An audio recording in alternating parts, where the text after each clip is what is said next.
Boa noite. Boa noite também para aqueles que nos acompanham de casa, que possam colocar uma água para ser fluidificada durante o Evangelho desta noite. Que o Cristo encontre em nossos corações, em nossa mente, solo propício para as sementes que a espiritualidade sempre generosa distribui em momentos tão especiais como os de Evangelho, que possamos fazer profundas reflexões. E vamos juntos na oração que o querido Mestre nos deixou.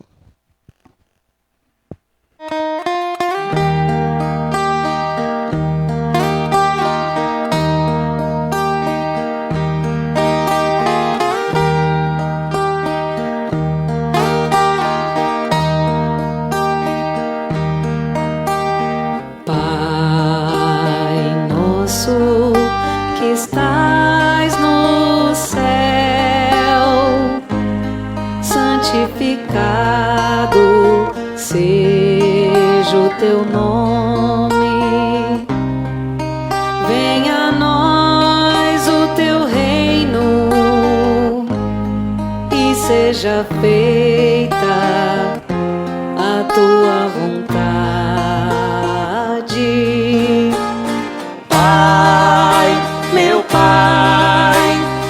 Pai do céu, meu Pai do céu, eu quase me esqueci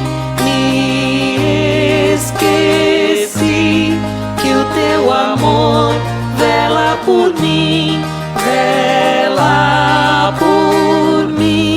que seja feito assim.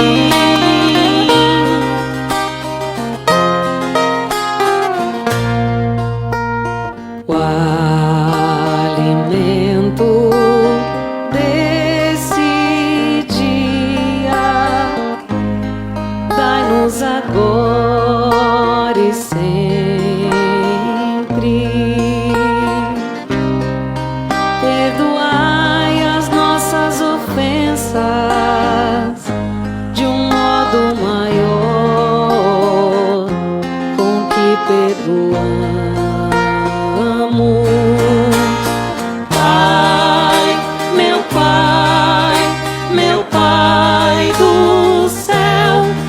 Pai do céu, eu quase me esqueci que o teu amor vela por mim, que seja feito assim.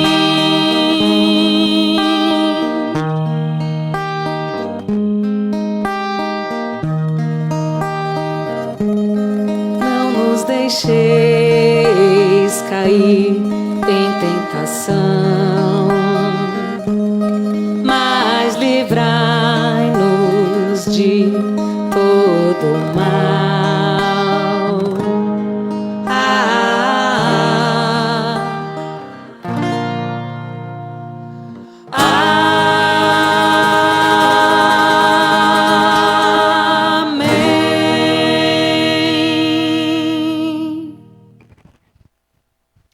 E hoje nós iremos falar sobre a majestade simbólica da cruz, como Emmanuel chamava. Engraçado, e como nada é o acaso, não sei se vocês viram um senhor passando com uma cruz branca, né? É que eu reportei esse fato para a Cris, que eu fiquei emocionada simbolicamente vê-lo passar, e ela disse que quando ela chegou 6:50, ele também estava aqui na porta. Então, como Jung dizia, né, tantos simbolismos. E aí eu gostaria que cada um, dentro de si, pensasse o que a cruz representa para você. Provavelmente, a cruz seja o maior símbolo do cristianismo. Porém, nem sempre é um símbolo confortável para a gente. Muitas vezes reflete a dor, a morte, e muitas vezes a gente não quer olhar para isso. Sim, a gente quer Jesus vivo. Sem dúvidas, né? Ele ressuscita da cruz para nos mostrar que a vida sempre prevalece a morte e as dores. Porém, não podemos deixar de olhar para todo o ensinamento e todo o crescimento espiritual que a cruz vem nos trazer. Então, sem dúvida, Jesus mostrou a prevalência, né, da vida sobre a morte, das dores e todas as coisas passageiras. O Cristo sempre presente e atuante. E aí eu trago aqui um trecho da primeira carta de Paulo de Tarso aos Coríntios, nos versículos 18 a 25. Com efeito, a linguagem da cruz é loucura para aqueles que se perdem. Mas, para aqueles que se salvam, para nós é poder de Deus. A cruz, ela traz o simbolismo das virtudes, dos valores morais. Vejam que muitos foram crucificados antes de Jesus, né, porque era uma pena instituída na época, e muitos outros foram crucificados depois de Jesus.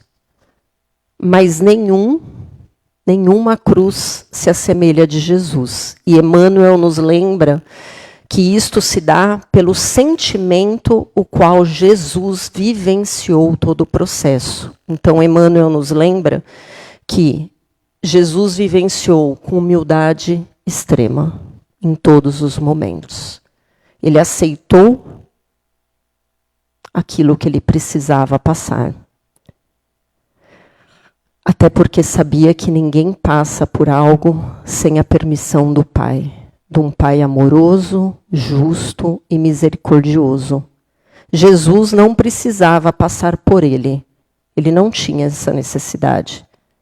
Mas ele passou por amor a nós para exemplificar que não há caminho transformador sem que a gente passe pela nossa própria cruz.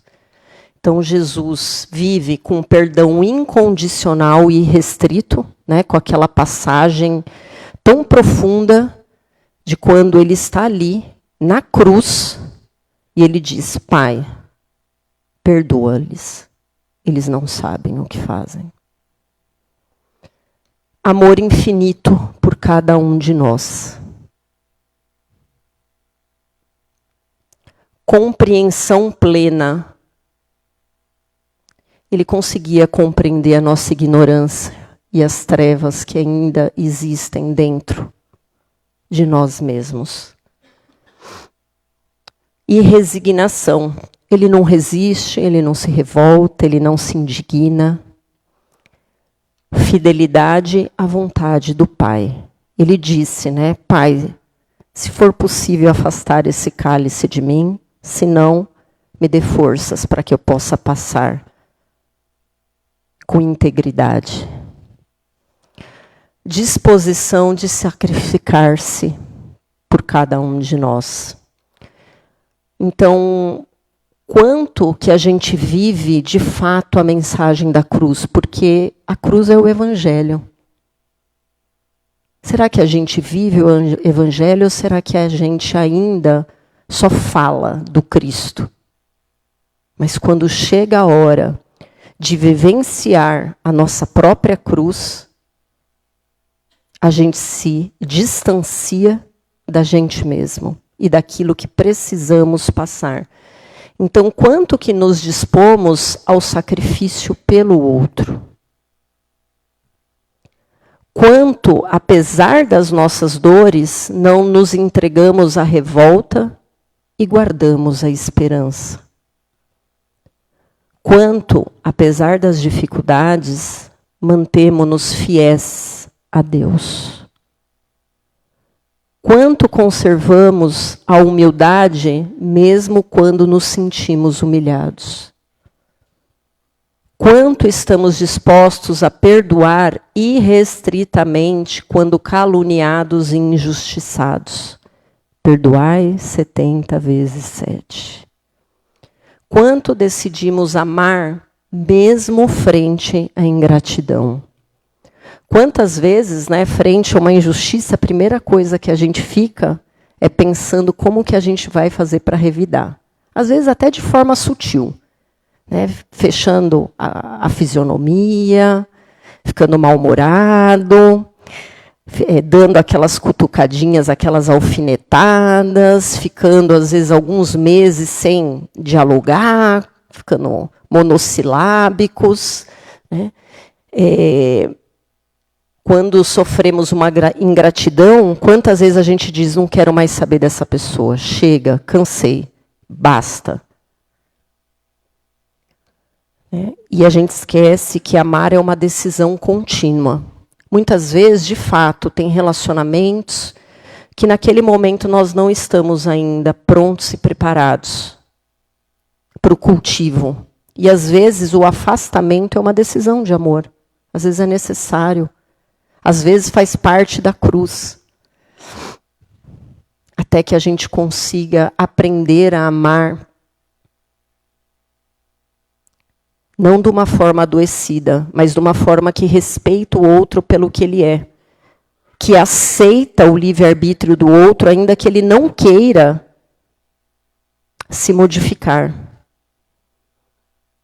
Aquele que entende o processo e o tempo do outro, porque Jesus entendeu o nosso. Quantas vezes, quando atacados, ao invés da gente cogitar a opção do perdão, normalmente, o que vem primeiro é o revide, né? A mágoa, o ressentimento, a maledicência. Quantas vezes a gente fica carregando isso, não só por dias, por meses, por anos, voltando naquela experiência, relembrando, e revivendo, e revivendo, e falando. Quantas vezes, quando humilhados, traídos, né, a gente quer ferir o outro. Então, Emmanuel nos lembra que a mensagem da cruz, por meio da carta de Paulo, que ele faz uma reflexão, é loucura para todos nós que nos prendemos às ilusões das nossas paixões. Da vaidade, do orgulho, do egoísmo. Quantas vezes nós somos movidos, né, pelos ciúmes, pela inveja, pela indiferença. E aí, Paulo nos lembra que para as consciências que já aceitaram o convite do Mestre, que iniciaram a jornada sobre conhecerem a si mesmas, que buscam vencer a si, aquilo que para o mundo parece loucura, na verdade é a salvação. Isso foi tema do estudo de quarta-feira, né? Até a Yara trouxe essa questão esse autoconhecimento, às vezes a gente vai banalizando. E o convite do Cristo, a cruz, é esse combate a si mesmo, que Paulo fala no final, né? Combati o bom combate. Já não era mais o combate com o outro, era o combate com o próprio coração. É naquele momento que ele já tinha passado por tantas coisas, né? Já se transformado de Saulo para Paulo, já tinha tido a queda em Damasco e tantas outras anteriores, mas a de Damasco é onde ele assume o compromisso com o Cristo. E a partir dali, ou seja, o compromisso com a cruz não torna mais fácil a caminhada. Pelo contrário, os desafios ficam maiores, porque a gente passa a estar mais presente, consciente da gente. A gente não fica mais transferindo para o outro responsabilidade. A gente não quer mais terceirizar para o outro. A gente não se coloca mais no papel de vítima. A gente começa a olhar para dentro e dizer, o que eu posso aprender com isso? Qual é a minha tarefa frente a tal obstáculo e desafio? E aí Paulo, quando já está edificando as igrejas, chega um dado momento que ele sonha e Abigail diz, Paulo, volte e se reconcilie com Tiago.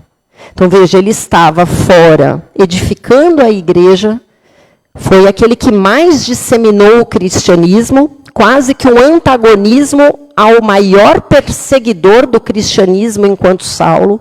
Então ele se transforma, ou seja, ele se redime, ele não fica na culpa. Ele escolhe transformar os seus equívocos em acertos, as suas fraquezas em forças. E naquela época, lembremos que não tinha ônibus, não tinha trem, não tinha avião, não tinha nenhum meio de transporte. Era caminhando. E aí Paulo, né, pensa, meu Deus, eu vou ter que voltar tudo, né? Quantos meses só para me reconciliar com Tiago, sendo que, aparentemente, é muito mais importante eu edificar a igreja. Mas não. Porque nada adianta fora se o bom combate não estiver dentro. E Paulo reconhece isso, faz o caminho de volta para se reconciliar com aquele que ainda era uma ponte com seu passado doloroso e que ele precisava curar e transformar a ele mesmo. Não se tratava de Tiago, se tratava dele. E quantas vezes nós somos esse convite, como aconteceu com Pedro, né? Pedro nega o Cristo 3 vezes. Imagine aquele que conviveu ao lado de Jesus e que no final nega. E aí imagine se ele ficasse preso na culpa. Quando Cristo ressuscita, Cristo sente aquela culpa que amargura o coração de Pedro e que poderia destruir todo um trabalho que Pedro tinha para fazer. Então Cristo vem e, não coincidentemente, pergunta 3 vezes, Pedro, tu me amas? Pedro, tu me amas? Pedro, tu me amas? Para dizer, reafirma o compromisso com o amor, Pedro. Não importa quantas vezes você caiu ou cairá, porque ainda faz parte da nossa humanidade. Mas mais importante que isto é, reafirma o seu compromisso comigo e segue adiante. Porque cada vez que a gente se prende às culpas, nós não estamos querendo mudar. Nós estamos querendo justificar a nossa consciência e não tomamos as atitudes que já temos condições de tomar. Então, a humildade ante a ofensa, que para o mundo é loucura, para o Evangelho é a verdadeira força. O perdão ante o ataque, que para o mundo é loucura, que dizem, imagina que fraco, olha, na verdade é a verdadeira coragem. O amor incondicional frente à ingratidão, que para o mundo é loucura, que tonto, olha que frouxo, é a verdadeira riqueza da alma. E assim, Paulo nos convida a reconstruir a imagem da cruz. Não como de flagelo, mas como de travessia.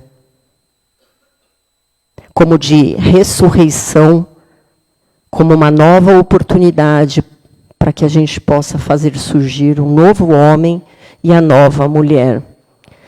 Tanto que Jesus, né, não só em Mateus, mas acho que tem outras passagens da Bíblia, mas aqui eu trouxe Mateus capítulo 16, versículo 24, ele diz, se alguém quiser vir após mim, renuncie a si mesmo, tome a sua cruz e siga-me. Esse renunciar a nós mesmos é olhar para dentro de nós, reconhecer que na multiplicidade de vidas, nós somos uma multidão dentro, né? Já vivemos de tudo, já tivemos poder, já vivemos na subalternidade, já Tivemos muitos desvios da sexualidade, da inteligência, da religião, entre tantos. E quantos débitos ainda carregamos e que sim, precisamos redimir. Então, renunciar a nós mesmos é olhar para as nossas paixões, para as nossas fraquezas, reconhecê-los, aceitá-los, mas sem perder de vista a transformação que precisa ser feita e o ideal a ser seguido, que é o Evangelho e o Cristo. Então, fora dos valores morais do Evangelho, fora do Cristo, não há libertação. E existe a cruz do Cristo e a nossa cruz, de acordo com Emmanuel, né? A cruz do Cristo, e a gente precisa fazer uma ponte entre elas. Ou seja, a cruz é uma ponte, né? Ela é vertical, ela me liga ao céu, e ela é horizontal à matéria. Então, é a terra que toca o céu. É lindo a mensagem da cruz. Então, a cruz de Cristo abriu o caminho para todos nós, porque ele disse, após mim, ele abre o caminho para os mundos maiores. Todos nós podemos segui-lo. Ele não obriga, ele faz um convite, quem quiser.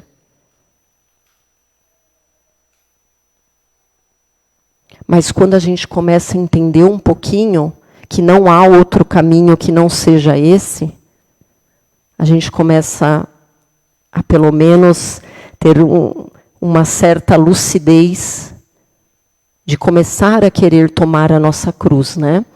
Então, Emmanuel diz assim, a cruz do Cristo é a do exemplo e do sacrifício, induzindo-nos à subida espiritual, nos domínios da elevação. Então, a cruz do Cristo, exemplo e sacrifício. A nossa, porém, que nós devemos fazer essa ponte com o vertical, que é o Cristo, a nossa horizontal, a nossa cruz somos nós mesmos.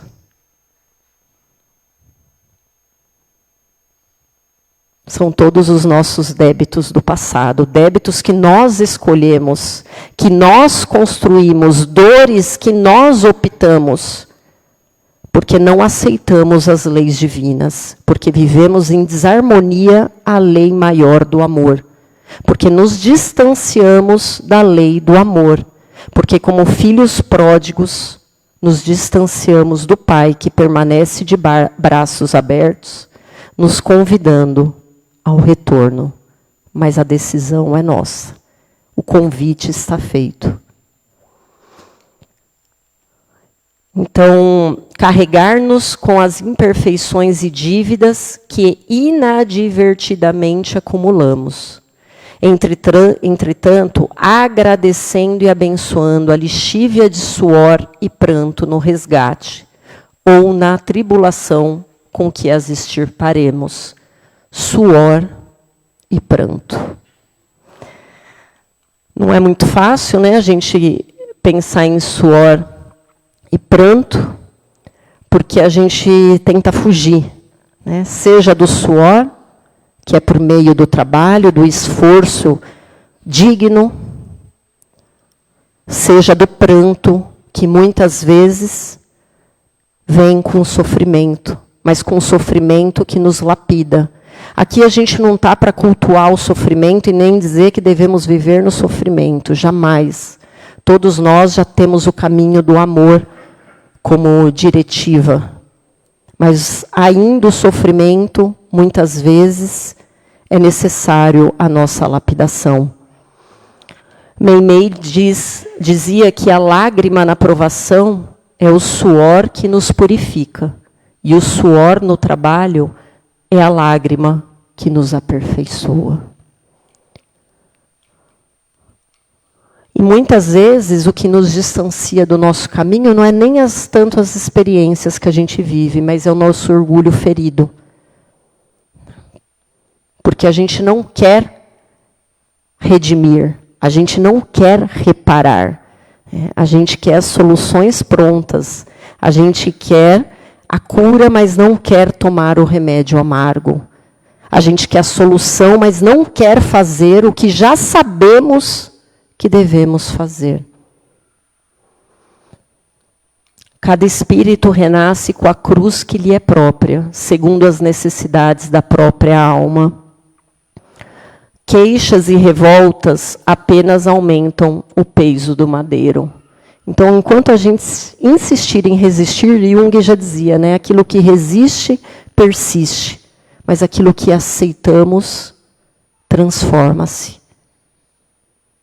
Ainda que muitas vezes a gente não consiga entender as razões às quais nós passamos por determinadas experiências, mas se nós começarmos a alimentar dentro de nós a fé raciocinada, na certeza de o que nos guia é um Pai justo, que o comandante do nosso barco é um irmão querido, que é Jesus, nós entenderemos que, ainda que racionalmente, intelectualmente, não faça sentido, mas se houve permissão da vida, é porque esta experiência tem potencial de nos auxiliar na transformação necessária para a nossa evolução. Então, não percamos de vista o amor do Pai, porque quando Jesus pede a Pedro para que ele reafirme o amor e siga em frente, ele sabe que o amor dele, o amor do Cristo, nunca se distancia de nós. Somos nós que nos distanciamos dele muitas vezes. Então, os ingredientes que Emmanuel nos traz para vivenciarmos a nossa cruz e fazermos uma ponte com a cruz do Cristo, a serenidade em todos os momentos. Entremos em oração, busquemos os recursos do alto, na certeza que o Pai nunca nos desampara. A paciência, que é a ciência da paz, só que essa ciência da paz é construída em primeiro lugar dentro de nós mesmos. O serviço no bem, o serviço edificante no bem, ainda que Paulo dizia, aquilo que quero não faço, e aquilo que não quero eu faço, para nos lembrar a nossa humanidade, não importa quantas vezes a gente cair, não vamos nos entregar à desesperança, ao desespero.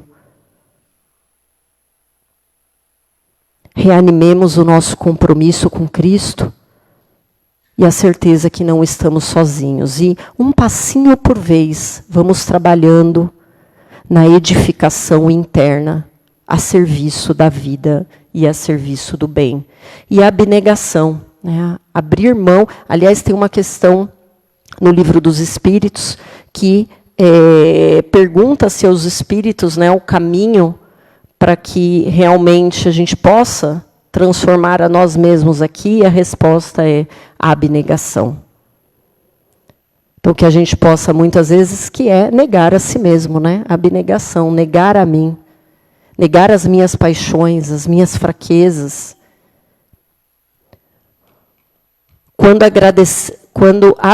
Quando abracemos a cruz com boa vontade e confiança em Deus, ela se converte em asas libertadoras. Olha que lindo.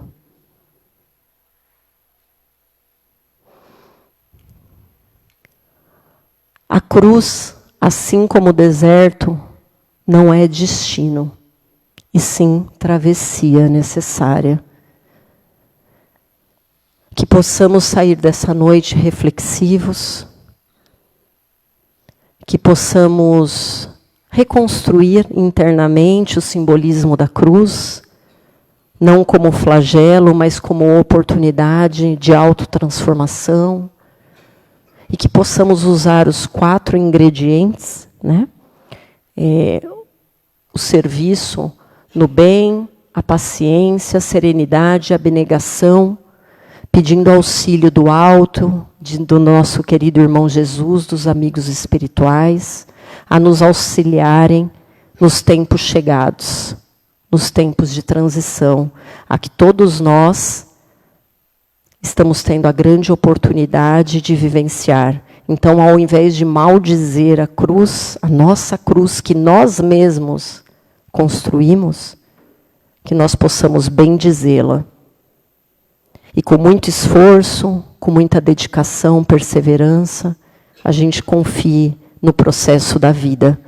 E que a cruz é só uma travessia. Que haverá o tempo de libertação se nós perseverarmos no Cristo. Pai nosso que estais nos céus, santificado seja o vosso santo e divino nome. Venha a nós o vosso reino. Seja feita a vossa vontade, assim na terra como nos céus. O pão nosso de cada dia nos dai hoje, Senhor. Perdoai as nossas ofensas, na medida em que nós perdoarmos aqueles que nos têm ofendido. E não nos deixeis cairmos em tentações, mas livrai-nos de todos os males. Graças a Deus, graças a Jesus. Que todos possamos ir, construir a paz e sair em silêncio.